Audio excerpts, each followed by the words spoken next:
요 36장은 족보에 대해서 나눌 때 한 대지 정도를 나누었던 적이 있습니다.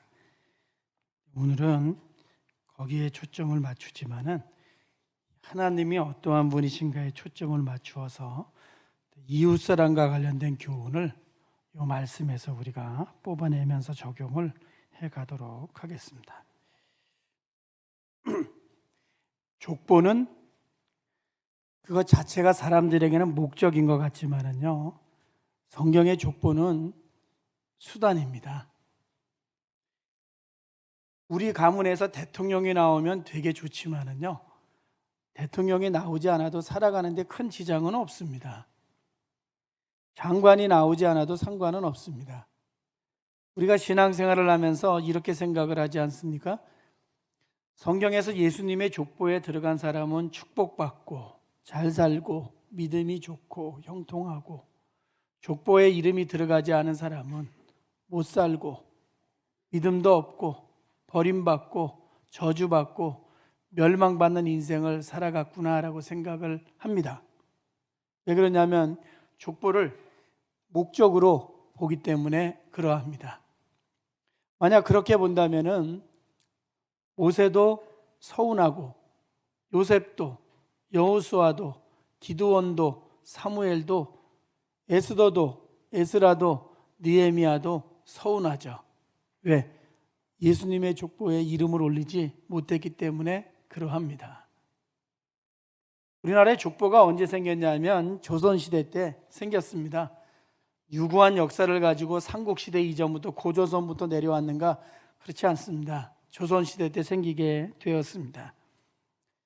귀족 가문의 사람들은 족보를 수집하는데 어려움이 없었겠지만은요, 신분은 높지 않았지만 생활이 넉넉했던 사람들 중에서는 이 족보를 통해서 우리 가문이 괜찮은 가문이라고 하는 것을 보여주고 싶어 했습니다. 그래서 미화시키기도 하고 조작하기도 하고 왜곡하는 모습이 생겨나게 되었습니다. 족보는 돈을 들여서 만드는 자서전과 같다라는 말이 있습니다. 객관적인 사실을 근거해서 만든 것이기도 하지만은요, 거기에 주관적이거나 자신이 어떠한 사람인가를 보여주기 위해서 자신의 목적이 그 속에 들어가 있는 경우가 조선시대 족보의 거의 대부분을 차지하고 있고, 시간이 지나가면서는 흔한 성씨의 족보 가운데 자신을 집어넣으려고 하는 사람들이 많이 있어 왔기 때문에 지금도 김가나 이가 같은 족보의 사람들이 많이 들어가 있는 이유가 거기에 있습니다. 성경에는 많은 족보들이 나오고 있습니다.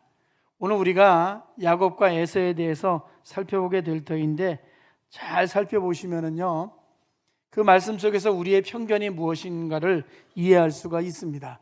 족보를 목적으로 이해하면 어떤 문제가 생기냐면요, 잘못된 선민의식이 생길 수가 있습니다. 하나님이 우리를 선택해 주셨지라는 것이 강하다 보면은요, 우리만 선택해 주셨지 생각하게 되고요, 이 선택 속에 들어오지 못한, 족보에 들어오지 못한 사람들을 우리가 팽개치고 열등한 민족으로 다룰 수 있는 가능성이 있는데, 그 대표적인 민족이 바로 그리스인과 유대인이라고 하는 사실을 우리가 잘 알고 있습니다. 구원의 선택은 중요합니다. 그 선택은 생명과 관련된 것이기 때문에 중요하지만은, 족보의 선택은요, 당사자에게는 명예로운 영광일 수도 있지만은요, 들어가도 괜찮고 안 들어가도 괜찮다고 하는 것을 먼저 말씀을 드립니다. 여러분, 창세기 13장에 있는 말씀을 한번 먼저 보시겠습니까? 우리가 얼마나 편견에 사로잡혀 있는가를 같이 한번 나누겠습니다. 13장 1절부터 13절에 있는 말씀을 펴주시면은 제가 내용을 설명드리겠습니다. 흉년이 들어서 애굽으로 이민 가려고 했었습니다. 아브라함이. 그러다가 그 왕이 아내를 취함으로 말미암아 부자가 되었습니다. 꿈에 하나님이 나타나셔서 이 애굽의 왕이 두려움에 사로잡혀서 아브라함과 그 아내를 다시 그 가나안 땅으로 돌려보내는 장면이 12장 끝입니다. 돌아올 때 부자가 되어서 돌아오게 되었습니다. 그런데 아브라함과 조카 롯이 부자가 되어서 돌아오다 보니까 가축이 너무나 많았습니다. 한 땅에 같이 살 수가 없었습니다. 문제는 7절 말씀에 아브라함의 목자들과 롯의 목자들이 다투는 일이 생기게 되었습니다. 아브라함이 거기서 결단을 내렸습니다. 8절 다투지 말자. 그러면 어떻게 할 건가? 아브라함이 말합니다. 야, 눈을 들어서 봐라. 눈앞에 지금 땅이 있지 않니? 네가 만약에 오른쪽을 선택하면 나는 왼쪽을 선택하고 좋은 땅에 대한 선택권을 너에게 줄 테니까 네가 먼저 선택을 해라. 롯에게 이야기를 했습니다. 눈을 들어보니까 소알 땅, 소돔과 고모라가 그 속에 포함되어 있습니다. 소알 지역이 너무나 좋았고 롯이 볼 때에는 야, 에덴 동산과 같구나 라는 생각이 들어서 그 땅을 선택하고 가게 되었습니다. 그를 떠나보내고 나서 아브라함이 마음이 많이 아팠습니다. 왜? 본토 친척 아비 집을 떠날 때 동고동락했던 조카였는데 좋지 않은 일로 떠나게 되었을 때 마음이 너무나 아팠습니다. 그때 하나님이 오셔서 말씀해 주셨습니다. 동서남북을 바라보아라. 눈에 보이는 모든 땅을 다 너에게 줄 것이다 라고 땅에 대해서 약속을 해 주셨습니다. 그래서 이 말씀을 가지고 우리가 어렸을 때부터 많이 들었던 설교의 내용이 무엇이었습니까? 믿음의 양보. 아브라함이 양보함으로 말미암아 하나님이 동서남북을 바라보아라. 모든 땅을 너에게 줄 것이다 라고 말씀을 해 주신 것처럼 우리도 양보해야 된다라는 것을 이 아브라함의 모습을 배워야 된다라고 말씀 속에서 들었습니다. 그럼 여러분 적용해 볼까요? 한번. 여러분의 조카에게 여러분이 지금 살고 있는 30평 집을 주면은 하나님이 100평 집을 주실 줄 믿습니까? 이 성경을 읽을 때하고 액면 그대로 적용할 때하고 어려움이 생기게 되어 있습니다. 그러니까 대단히 큰 결단이었습니다. 그럼 제가 가지고 있는 이 스터디 바이블에 옆에 설명이 있습니다. 어떻게 되어 있나 제가 보니까 이렇게 되어 있습니다. 92번. 왜 아브라함은 조카 롯에게 땅의 선택권을 양보했는가? 해답입니다. 애굽에서 실패를 경험한 후 가나안 땅에서 처음 하나님께 제단을 쌓던 곳으로 돌아온 아브라함은 뜨거운 옛 신앙을 회복했다. 그래서 아브라함은 세속적인 욕심을 포기하고 하나님의 돌보심을 전적으로 신뢰하는 가운데 조카 롯에게 좋은 땅의 선택권을 기꺼이 양보했다. 이게 미국의 침례교 쪽에서 나온 거를 한국의 침례교에서 번역한 성경의 내용입니다. 옛 신앙을 회복하다 보니까 이 믿음을 가지고 양보할 수 있는 마음이 그에게 생겨나게 되었다. 그래서 좋은 땅에 대한 선택권을 기꺼이 롯에게 양보했다. 이것이 이 말씀에 대한 설명입니다. 그러면 여러분 우리가 읽었던 오늘 말씀을 한번 돌아오시겠습니까? 36장입니다. 36장 말씀으로 돌아오시면 7절 말씀 보시겠습니까? 이렇게 기록하죠. 두 사람의 소유가 풍부하여 야곱과 에수의 소유가 풍부하여 함께 거주할 수 없었다. 거주하는 땅이 좁았다. 왜? 가축으로 말미암아 용납할 수가 없었다. 그다음 6절로 넘어가시면은 에서가 결심을 했다. 자기 아내들과 자녀들과 자기 집의 모든 사람과 자기의 가축과 자기의 짐승과 자기가 가나안 땅에서 모은 모든 재물을 이끌고 그의 동생 야곱을 떠나 다른 곳으로 갔다. 양보죠. 얼마나 좋은 양보입니까? 그러면 제가 가지고 있는 성경의 옆에 설명이 있어야 됩니다. 왜 에서는 야곱에게 땅을 양보했는가 하는 질문이 있어야 되는 거 아닙니까? 그럼 이렇게 써야 되는 거죠. 에서는 이삭의 아들인데 믿음의 사람이었다. 자기 동생과 함께 살면서 가축이 많아져서 땅이 좁아들게 되니까 스스로가 믿음의 양보를 한 것이다 라고 써야 되는데 제가 가지고 있는 이 성경에는 그러한 설명이 전혀 나오고 있지를 않습니다. 어렸을 때부터 교회 다니면서 아브라함의 양보에 대해서는 어른들로부터 설교를 많이 들었는데 에서의 양보에 대해서 설교를 들은 분이 있나 한번 생각해 보십시오. 에서의 양보에 대해서 설교한 적은 없습니다. 왜? 야곱은 선택받은 사람이고 에서는 선택받지 못한 사람이기 때문에 더구나 에서는 이스마엘의 자손은 아니라고 할지라도 흐름에 있어서는 에돔 쪽에 살아갔기 때문에 오늘날 이슬람교의 기원이 되었던 그 맥락 속에 있는 사람이라고 할 수 있기 때문에 에서에 대해서 좋게 이야기한다고 하는 것은 이런 기독교 신앙의 배움이나 정통성을 뭔가 우리가 약화시키는 모습이 있지 않나 하는 생각을 가지게 되었다는 거죠. 만약 그러하다면 생각해 보십시오. 36장 같은 건 기록해 주시지 말아야지 하나님이 아예. 이스마엘도 아예 기록하지 말고, 에서도 기록하지 말고, 에돔 쪽은 아예 몰살시켜버리고, 모압이나 암몬도 아예 기록해버리지 말고 중동에 대한 씨를 말려버리는 것이, 성경 속에 그러한 기록이 나와 있지 않은 것이 왜? 문맥상 이삭이 죽고 난 다음에 야곱의 흐름이니까 요셉으로 바로 넘어간다고 할지라도 35장에서 37장으로 넘어가도 문제가 없는데 왜 36장에 에서의 자손에 대해서 이렇게 기록하고 있는가 하는 겁니다. 우리 모두는 신앙생활 하면서 구원의 선택이 아니라 예수님의 족보의 선택을 목적으로 이해해 왔고 수단으로 이해하지 않다 보니까 야곱은 좋은 사람이고 에서는 나쁜 사람이며, 이삭은 좋은 사람이고 이스마엘은 나쁜 사람이라고 묵시적으로 들어왔던 부분이 있죠. 자, 그러면 이스마엘이 뭐가 나쁩니까? 아니, 목사님이 오늘 이상한 얘기를 하네. 그럼 이스마엘이 나쁜 것이 성경에 뭐라고 나와 있습니까? 이런 거죠. 이삭하고 어렸을 때 싸운 거죠. 어렸을 때 싸우지 않는 형제가 어디 있습니까? 그것 갖고 나쁘다고 이야기하면 안 되죠. 그러면 이렇게 생각을 하죠. 에서가 인간성이 안 좋잖아, 그렇게 말합니다. 자, 그러면은 에서와 야곱을 한번 비교해 보도록 하겠습니다. 에서가 인간성이 더러웠지. 그러면 그 아버지 이삭이 볼 때에는 야곱이 죽일 놈입니까? 에서가 죽일 놈입니까? 우리는 말하죠.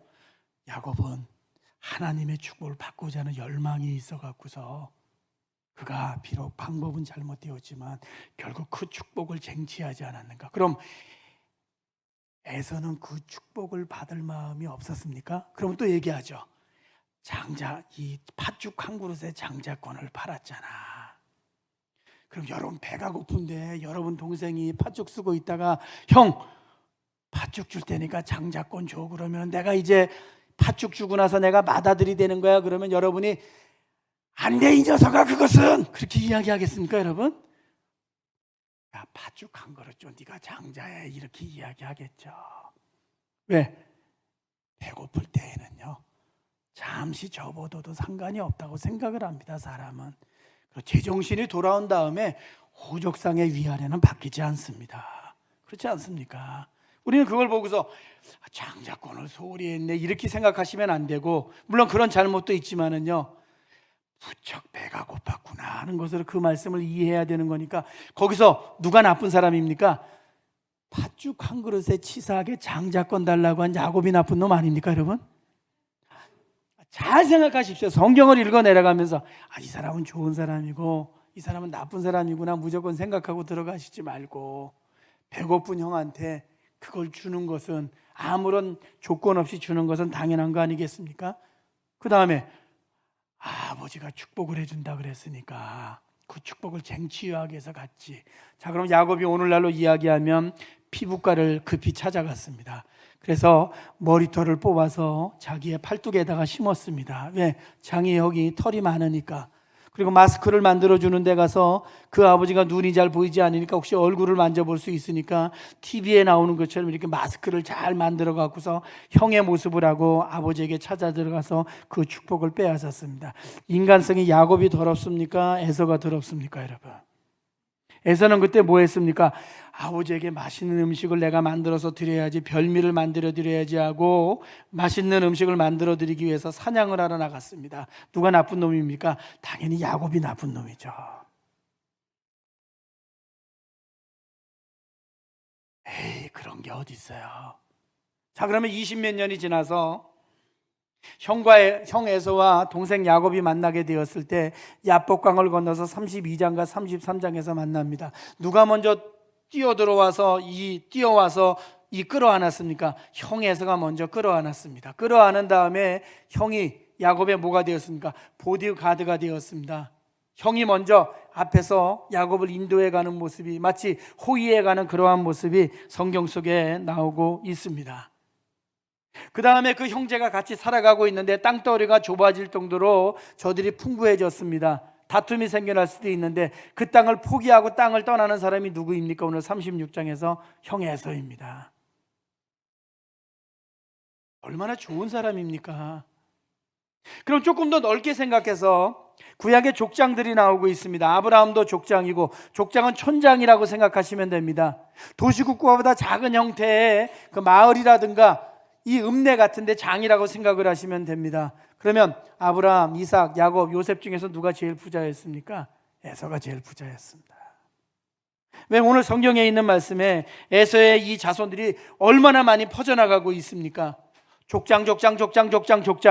그 당시에 모든 족장들이 다 에서의 자녀인 것처럼 오늘 성경은 써내려가고 있습니까? 에서가 제일 잘 자랐죠. 요셉은 총리였지만은 명예였지. 그가 다른 나라에 있었기 때문에 오래가지 못했지만은 에서를 통해서는 자손들이 그렇게 복받는 모습이 있었습니다. 우리는 들어왔는데 선택받은 자들은, 족보의 선택 받은 자들은 잘되고 축복하고 하나님의 영광을 위해서 살아가는데, 그렇지 아니한 자들은 정말 형편없이 살아야 되는데 성경 속에서 에서를 보면 전혀 그렇지 않습니다. 우리의 편견이 무엇인가 하면은요, 신앙생활을 하다가 보면은요, 성경 속에서 라인을 찾아가는데 하나님이 선택한 라인, 구원을 위한 선택이 아니라 족보의 선택을 위한 라인을 생각할 때에도 그 속에 들어가 있는 사람들, 교회를 이야기할 때에도 이 교회에 나오고 있는 사람들, 가족을 이야기할 때도 우리의 가족, 이러한 편견은요, 시간이 더해갈수록 그것이 패밀리십으로 나타날 수도 있지만은요, 패밀리십 밖에 있는 사람들에게는 사랑이라고 하는 것을 주기가 쉽지 않은 것이 우리가 살아가는 삶의 모습입니다. 이게 오늘 예수 믿는 신자들인 우리가 가질 수 있는 편견입니다. 이 성경책에 대한 스터디 바이블을 썼던 외국의 학자들도 아브라함에 대해서는 이렇게 믿음의 양보야 라고 썼지만은 에서에 대해서는 그렇게 쓸 수 있는 영적인 여유를 가지지 못했다고 하는 것은 본문 두 개를 딱 놓고서 저들이 제대로 이해하지 못했던 편견이 저들에게 있었다라는 것을 말씀드리는 겁니다. 예수님의 족보에 왜 요셉이 안 들어오고 유다가 들어갔을까를 한번 생각해 보십시오. 잘 아실 겁니다. 요셉은 정말 입지전적인 인물이고, 요셉이라고 하는 삶의 모습이 예수님의 삶의 그림자로 나타나 있습니다. 그런데 그의 형이 올라갔죠. 족보에는 유다였습니다. 유다가 살아갔던 삶의 모습에 대해서는 성경에 유일하게 기록되고 있는 것이 뭔지 압니까? 아내가 죽고 나서 며느리하고 정을 통하고 자식을 낳은 것만 기록되어 있습니다. 다른 거 없습니다. 그런데 그 사람이 예수님의 족보에 이름이 올라갔습니다. 왜 그럴까 하는 겁니다. 아니, 하나님이 왜 그러한 일을 하시지? 기왕의 족보에 이름이 올라가려면 괜찮은 사람이 올라가게 하시지. 조금 더 뒤로 가서 크게 보면 출애굽 시대에 모세와 여호수아, 갈렙이라고 하는 훌륭한 사람이 있습니다. 족보에 올라간 사람은 기생 라합이라고 수요일 날 나누었죠. 기생이라고 하는 히브리어의 뜻은 몸을 파는 여인이었습니다. 한마디로 뭡니까? 창녀 라합이 올라갔습니다. 그 여인이 한 게 무엇이었습니까? 잔다르크였습니까? 아니었습니다. 정탐꾼을 숨겨준 그 일이었습니다. 큰 일입니까? 작은 일입니다. 여호수아의 승리에 비하면 작은 일이기 때문에 여호수아를 족보에 올려야 되는데 라합을 올렸습니다. 왜 그럴까? 성경을 읽을 때 우리는 주류에 초점을 맞춰서 읽다가 에서편에서 당황하게 되고, 라합편에서 당황하게 되고, 목동 다윗편에서 당황하게 되고, 요나를 읽으면서 니느웨를 멸망시키지 않는 것에 당황하게 되고, 예수 그리스도가 세리와 죄인을 영접하는 것에 당황하게 되고, 복음의 역사가 일어났던 것이 예루살렘이라고 생각하겠지만 맨 처음에 반짝하다 말았고, 복음의 역사가 일어났던 것은 지중해 지역에 있는 이방 땅이었습니다.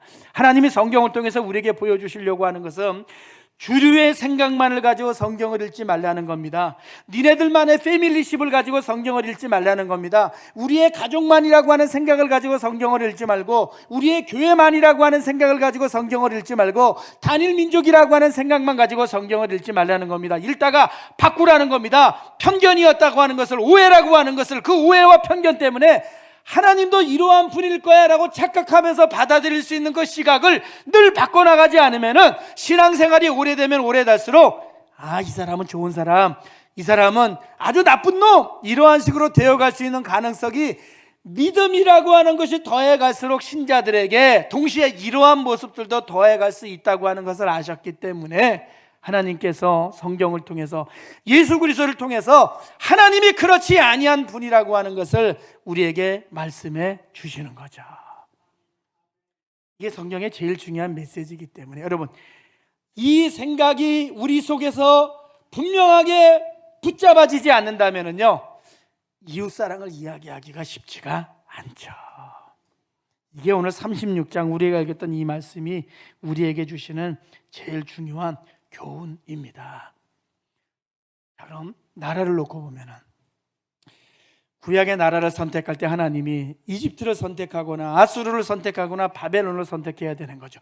미국을 선택하거나 영국을 선택하거나 독일을 선택해야 되는 거죠. 이스라엘 땅덩어리는 지도책에 나오지도 않고 저들이 점령당했을 때에는 꼭 독립적인 나라, 아니 식민지로 있으면서 이스라엘로 불리어졌던 것이 아니라 시리아라고 하는 거대한 나라에 속주에 불과했던 나라로 신약시대에 불려지고 있었죠. 속주, 주 가운데 하나로 불려졌었습니다. 왜? 그렇게 땅덩어리가 작았죠. 거기서 예수님이 태어나고 그 민족이 선택되었는데 예수님이 태어날 때는 나라조차 없었죠. 그 태어날 때는 이 로마에서 태어나거나 시리아에서 태어나거나 이집트에서 태어나거나, 왜? 그 나라들이 중동이나 이 지중해 패권을 장악하고 있었기 때문에 나라도 없는 이스라엘 나라가 아니라 유대 민족 가운데서 예수님이 태어나시게 되었죠. 왜 그렇습니까?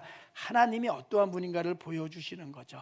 많은 사람들이 신앙생활을 하다가 선택이라고 하는 단어 앞에서 편견이 생겨나게 되어 있는데, 일반 은총과 관련된 모습, 이 땅에 태어난 모든 사람들을 하나님이 다 사랑한다고 하는 것을 꼭 보여주시고 싶었기 때문에 오늘 창세기 36장과 같은 성경을 우리에게 남겨놓으신 거죠. 그러므로 우리 모두가 신앙생활이 더할수록 우리는 생각하죠. 예수 믿는 우리를 사랑하시는 하나님 맞습니다. 그 사랑을 조금만 바꾸어서 생각하면 하나님이 나를 사랑하시는 것보다 안타까움의 사랑을 누구에게 더하실까 하면 비신자에게, 어려운 자들에게, 우리와 생각이 다른 자들에게, 민주주의 아래 있지 아니한 자들에게, 자유를 경험하지 못하고 있는 자들에게 하나님은 더 안타까운 사랑을 보여주시는 하나님이시라는 거죠. 그럼 질문입니다, 여러분. 오늘 제목처럼 에서가 되고 싶으세요? 라합이 되고 싶으세요? 에서는 족보에 이름을 올리지 않았지만 성공한 사람이죠. 라합은 족보에 이름이 올라갔지만은 힘들게 살아갔던 사람이죠. 그럼 에서가 되고 싶으세요? 라합이 되고 싶으세요? 되게 어렵죠. 에서가 되고 싶죠. 이게 우리의 지난 금요일에 말씀드린 신앙 본능이죠. 인간의 본능이죠. 족보에 라합이 이름이 올라갔어도 라합처럼 한평생을 살고 싶은 사람은 없죠. 족보에 이름이 올라가지 않아도 에서처럼 살고 싶은 것이 우리죠. 그럼 에서처럼 그렇게는 살고 싶습니다라고 말하면 나쁜 놈 믿음도 없네, 욕심만 있고. 여러분은 욕심 없습니까? 살아가면서 솔직히 최고 아니겠습니까? 하나님 앞에서. 그래서 에서인가 라합인가 하는 질문 앞에는 대답하기가 되게 어렵죠. 다음 질문은 대답하기가 쉽죠. 기드온이 되고 싶습니까? 룻이 되고 싶습니까? 물어오나 말하죠. 왜? 기드온은 믿음이 좋은 사람으로 나와 있죠. 근데 그 사람도 족보에는 이름이 올라가지 않은 사람이죠. 룻은 족보에 이름이 올라갔죠. 근데 고생하는 삶을 살아갔죠. 그런데 그거는 선택이 훨씬 좋죠. 성경을 읽어 내려가면서 구원을 빼놓고서요, 일방적인 쏠림을 큰 사랑이라고 절대로 생각하지 마십시오. 사랑에 있어서는요, 고르게 사랑하는 것이, 오늘 우리가 예수 믿는 사람들이 이 땅을 살아가면서 우리가 실천해야 될 사랑의 덕목이기 때문에 이웃사랑이라고 하는 단어 속에서는 예수님이 그래서 사마리아인까지, 2차 대전 때 독일인까지 등장시키시면서 그 사랑이 어떠한 사랑이 되어야 될 것인가를 말씀해 주신 거죠. 교회로 적용하겠습니다, 여러분. 교회 안에서 편애한다든가 쏠림이 있다든가 비행기를 태운다든가 왜곡한다든가 그런 건 있어서는 안 되는 거죠. 우리만 사랑한다든가 그거는 성경이 가르치고 있는 하나님이 어떠한 분인가에 대한 모습이 아니라고 하는 거 우리가 꼭 기억해야 되는 거죠.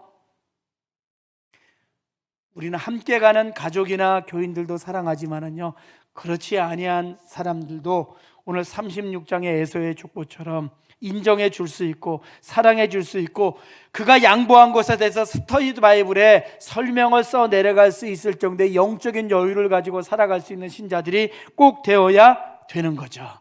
마지막 질문, 내 가족 가운데 제일 미운 사람이 누구입니까? 오늘 말씀을 읽으면서 그렇구나, 에서도 하나님의 도구였구나, 하나님이 함께 하셨구나, 하나님은 야곱의 하나님도 되시고 에서의 하나님도 되시는구나, 내 가족으로 돌아와서 적용하면 내 가족 가운데 제일 미운 사람은 역시 미운 사람으로 남는 경우가 있죠. 오늘 이 아침 잠시 기도하는 가운데 여러분, 그 부분 분명하게 해결하는 아침이 꼭 되기를 예수님 이름으로 축원합니다. 기도하겠습니다.